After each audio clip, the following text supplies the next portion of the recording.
ओम शांति। 12 अगस्त 2024। बाबा के महावाक्य। मीठे बच्चे, अब वापस घर जाना है, इसलिए बाप को याद करने और अपने चरित्र को सुधारने की मेहनत करो। प्रश्न। अज्ञान नींद में सुलाने वाली बात कौन सी है? उससे नुकसान क्या हुआ है? उत्तर। कल्प की आयु लाखों वर्ष कहना, यही अज्ञान की नींद में सुलाने वाली बात है। इससे ज्ञान नेत्रहीन हो गए हैं। घर को बहुत दूर समझते हैं। बुद्धि में है अभी तो लाखों वर्ष यहाँ ही सुख दुख का पाठ बजाना है, इसलिए पावन बनने की मेहनत नहीं करते हैं। तुम बच्चे जानते हो अभी घर बहुत नजदीक है। अब हमें मेहनत करके कर्मातीत बनना है। ओम शांति।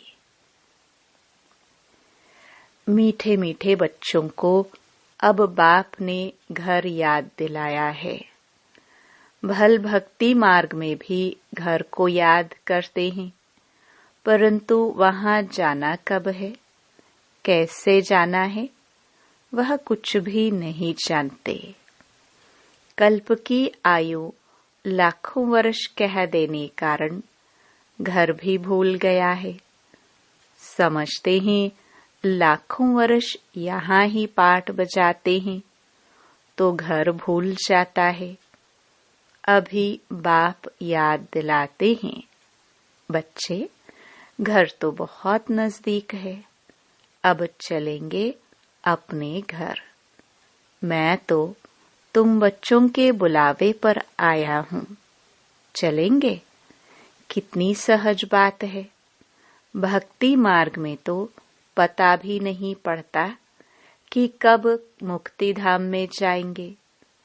मुक्ति को ही घर कहाँ जाता है। लाखों वर्ष कह देने के कारण सब भूल जाते हैं।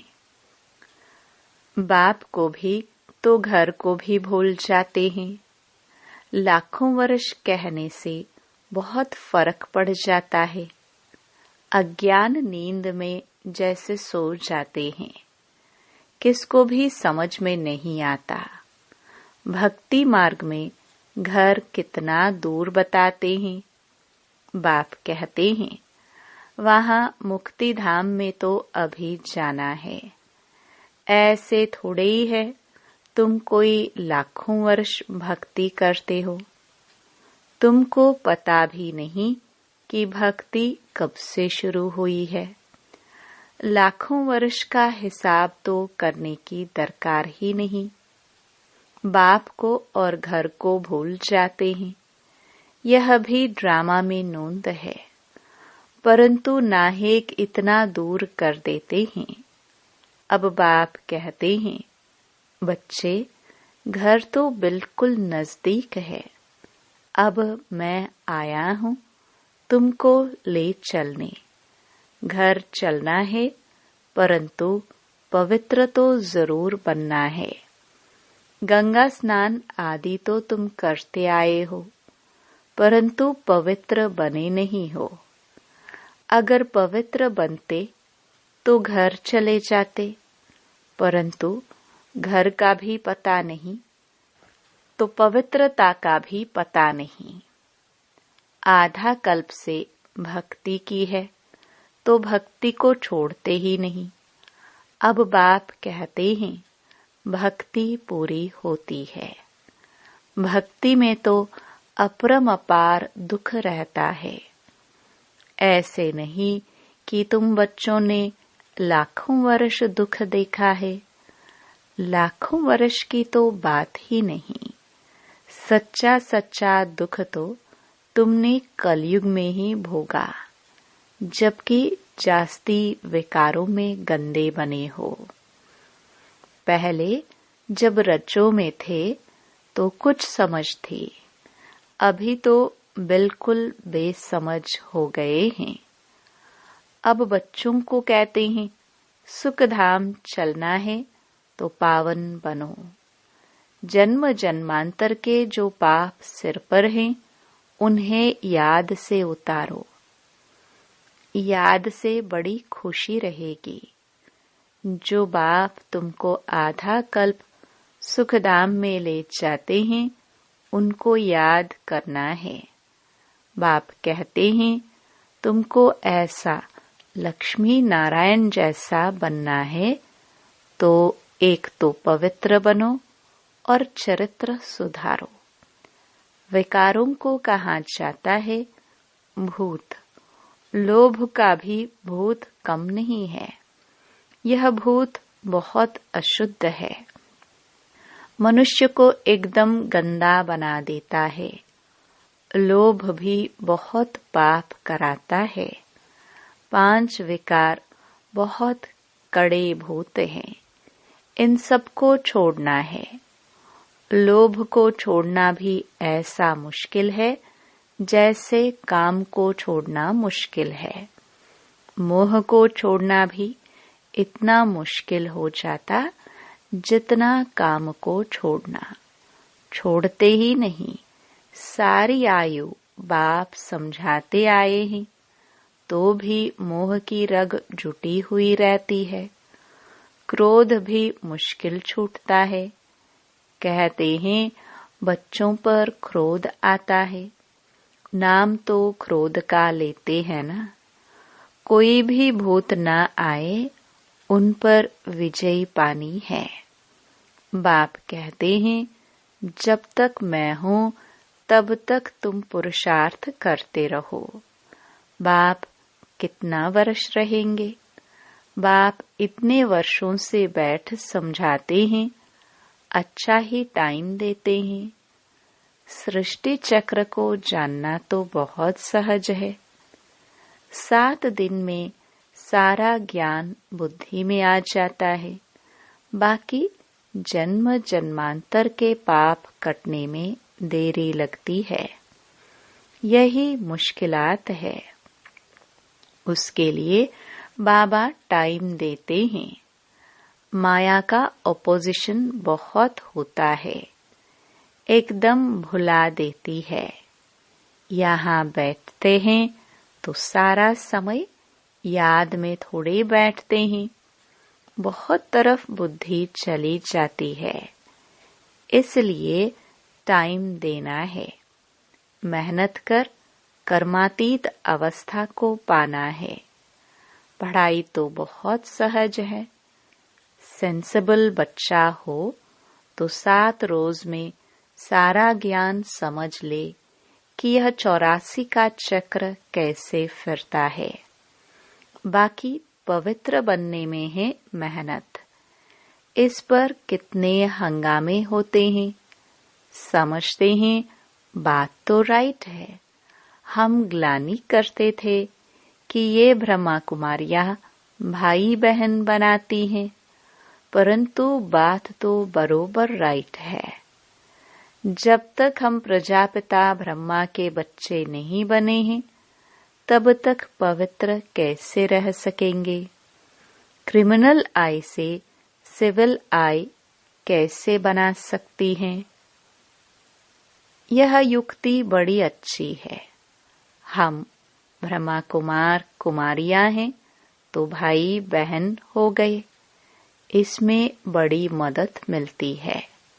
सिविलाई बनाने में ब्रह्मा का कर्तव्य भी है ना। ब्रह्मा द्वारा देवी देवता धर्म की स्थापना अथवा मनुष्य को देवता बनाना। बाप आते ही हैं पुरुषोत्तम संगम युग पर, तो समझाने की कितनी मेहनत करनी पड़ती है। बाप का परिचय देने लिए ही सेंटर्स खोले जाते हैं। बेहद के बाप से बेहद का वर्षा लेना है। भगवान तो है निराकार, श्री कृष्ण तो देहधारी है।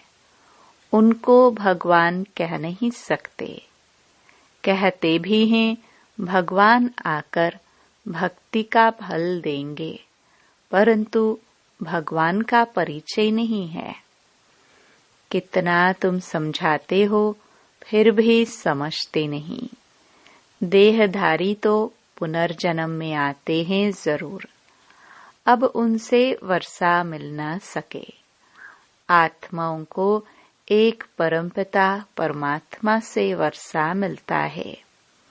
मनुष्य को जीवन मुक्ति दे न सके। यह वर्षा पाने के लिए तुम बच्चे पुरुषार्थ कर रहे हो। उस बाप को पाने लिए तुम कितना भटकते थे। पहले तो सिर्फ शिव की पूजा करते थे और कोई तरफ जाते नहीं थे। यह थी अव्यभिचारी भक्ति। औरों के मंदिर आदि इतने नहीं थे। अभी तो ढेर चित्र हैं, मंदिर आदि बनाते हैं। भक्ति मार्ग में तुमको कितनी मेहनत करनी पड़ती है, तुम जानते हो। शास्त्रों में कोई गति सद्गति का रास्ता नहीं है, वह तो एक बाप ही बताते हैं। भक्ति मार्ग में कितने मंदिर बनाते रहते हैं। वास्तव में मंदिर सिर्फ होते हैं देवी देवताओं के, और कोई मनुष्य का मंदिर बनता नहीं, क्योंकि मनुष्य तो हैं पतित। पतित मनुष्य पावन देवताओं की पूजा करते हैं। भल है वह भी मनुष्य, परंतु उनमें दैवी गुण है।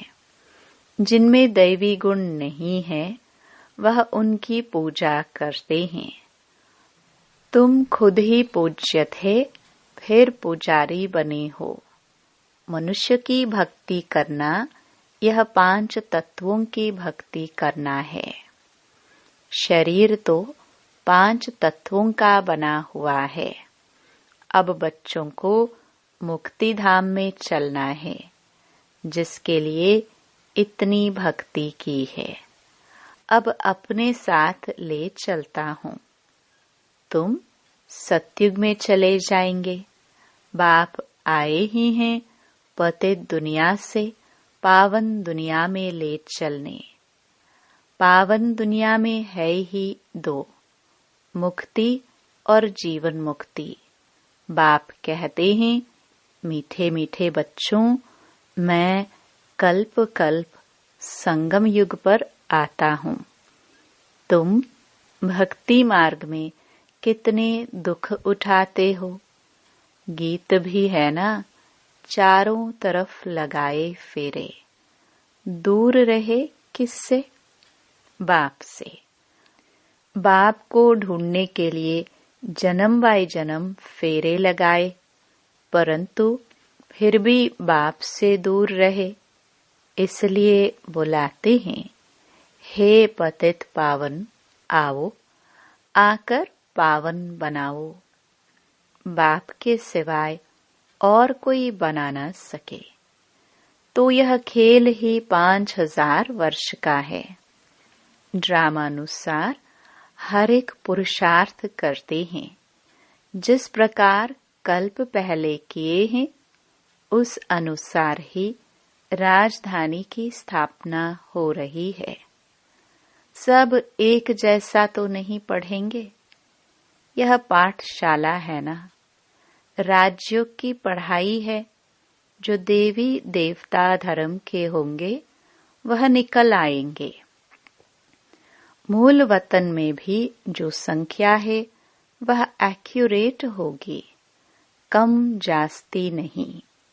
नाटक में एक्टर्स का अंदाज बिल्कुल पूरा है, परंतु समझ नहीं सकते। जितने भी हैं उतने एक्यूरेट हैं, फिर भी वह आकर पाठ बजाएंगे। फिर तुम आते हो नई दुनिया में, बाकी सब वहां चले जाएंगे। अभी कोई गिनती करे तो कर सकते हैं। अभी बाप तुमको बहुत गुह्य गुह्य पॉइंट्स बताते हैं। शुरू की और अभी की समझाने में कितना फर्क है। पढ़ाई में टाइम लगता है। फट से कोई आईसीएस नहीं बन जाएंगे। नंबरवार पढ़ाई होती है। बाप कितना सहज कर समझाते हैं, जो मनुष्यों की बुद्धि में सहज बैठ सके। दिन प्रतिदिन नई नई पॉइंट्स समझाते रहते हैं। अब बाप कहते हैं, मुझ पतित पावन बाप को बुलाया है। मैं आया हूँ तो तुम पावन बनो ना। अपने को आत्मा समझ मामेकम याद करो तो तुम सतो प्रधान बन जाएंगे। फिर यहाँ आना पड़ेगा पाठ बजाने। बाप कहते हैं, आत्मा पतित बनी है, इसलिए पतित पावन बाप को याद करते हैं पावन बनने के लिए। कितना वंडर है, इतनी छोटी सी आत्मा कितना पाठ बजाती है। इसको कुदरत कहा जाता है। उनको देखा नहीं जाता है। कोई कहते हैं हम परमात्मा का साक्षात्कार करें। बाप कहते हैं, इतनी छोटी बिंदी का तुम साक्षात्कार क्या करेंगे। मैं जानने लायक हूँ, बाकी देखना तो मुश्किल है। आत्मा को यह सब कर्मेंद्रियां मिली हुई है पाठ बजाने के लिए। कितना पाठ बजाती हैं, यह वंडर है। कभी भी आत्मा घिसती नहीं। यह है अविनाशी ड्रामा। यह अविनाशी बना बनाया है। कब बना यह पूछ नहीं सकते। इनको अनादि कहा जाता है। मनुष्यों से पूछो, रावण को कब से जलाते आए हैं, शास्त्र कब से पढ़ते आए हो, तो कह देते हैं अनादि हैं, पता नहीं है, मूंझे हुए हैं ना। बाप बैठ समझाते हैं, हूबहू जैसे बच्चों को पढ़ाते हैं। तुम जानते हो, हम बिल्कुल बेसमझ थे, फिर बेहद की समझ आ गई है। वह होती है हद की पढ़ाई, यह है बेहद की। आधा कल्प है दिन, आधा कल्प है रात। 21 जन्म तुम रिंचक भी दुख नहीं पा सकते। कहते हैं ना, शल तुम्हारा बाल भी बांका न हो, कोई दुख दे ना सके। नाम ही है सुख धाम। यहाँ तो सुख है नहीं, मूल बात है पवित्रता की। कैरेक्टर्स अच्छे चाहिए ना। बच्चों को हर बात क्लियर समझाई जाती है। नुकसान और फायदा होता है ना। अभी तो बाप कहते हैं फायदे की बात ही छूटी। अभी तो नुकसान ही नुकसान होने का है। विनाश का समय आ रहा है। उस समय देखना क्या क्या होता है। बरसात नहीं होती है तो अनाज की कितनी महंगाई हो जाती है। भल कितना भी कहते हैं 3 वर्ष के बाद बहुत अनाज होगा, फिर भी अनाज बाहर से मंगाते रहते हैं। ऐसा समय आएगा जो एक दाना भी मिल नहीं सकेगा। इतनी आपदाएं आनी है। इनको ईश्वरीय आपदाएं कहते हैं। बरसात नहीं पड़ी तो अकाल जरूर पड़ेगा। अभी तत्व आदि बिगड़ने वाले हैं। बहुत जगह तो बरसात नुकसान कर देती है। तुम बच्चे जानते हो, बाप आदि सनातन देवी देवता धर्म की स्थापना कर रहे हैं। तुम्हारी एम ऑब्जेक्ट है यह। फिर से तुमको नर से नारायण बनाते हैं। यह बेहद का पाठ बेहद का बाप ही पढ़ाते हैं। जो जैसा पढ़ेगा ऐसा पद पाएगा। बाप तो पुरुषार्थ कराते हैं। पुरुषार्थ कम करेंगे तो पद भी कम पाएंगे। टीचर भी स्टूडेंट को समझाएंगे ना। दूसरे को जब आप समान बनाते हैं तब मालूम पड़ता है यह अच्छी रीति पढ़ते और पढ़ाते हैं। मूल है ही याद की यात्रा। सिर पर पापों का बोझा बहुत है। मुझे याद करो तो पाप भस्म हो। यह है रूहानी यात्रा। छोटे बच्चे को भी सिखलाओ कि शिव बाबा को याद करो। उनका भी हक है।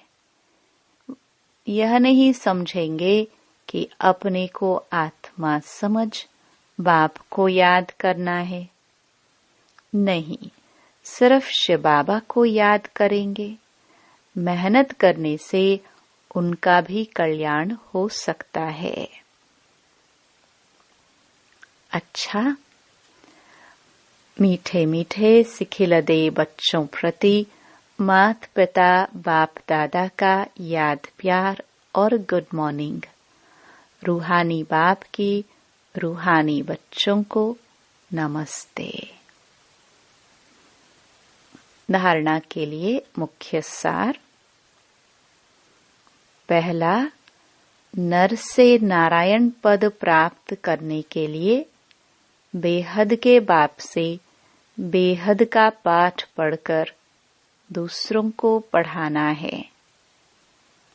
आप समान बनाने की सेवा करनी है। दूसरा, लोभ मोह की जो रगे हैं उनको निकालने की मेहनत करनी है। अपने चरित्र को ऐसा सुधारना है जो कोई भूत अंदर प्रवेश होने न पाए। वरदान।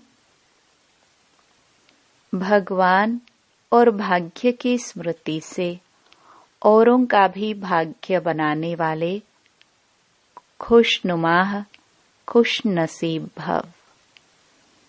अमृत वेले से लेकर रात तक अपने भिन्न भिन्न भाग्य को स्मृति में लाओ और यही गीत गाते रहो, वाह मेरा श्रेष्ठ भाग्य। जो भगवान और भाग्य की स्मृति में रहते हैं वही औरों को भाग्यवान बना सकते हैं। ब्राह्मण माना ही सदा भाग्यवान, सदा खुश नसीब। किसी की हिम्मत नहीं जो ब्राह्मण आत्मा की खुशी कम कर सके। हर एक खुशनुमाह खुश नसीब हो। ब्राह्मण जीवन में खुशी का जाना असंभव है। भल शरीर चला जाए लेकिन खुशी जा नहीं सकती। स्लोगन। माया के झूले को छोड़ अतीन्द्रिय सुख के झूले में सदा झूलते रहो।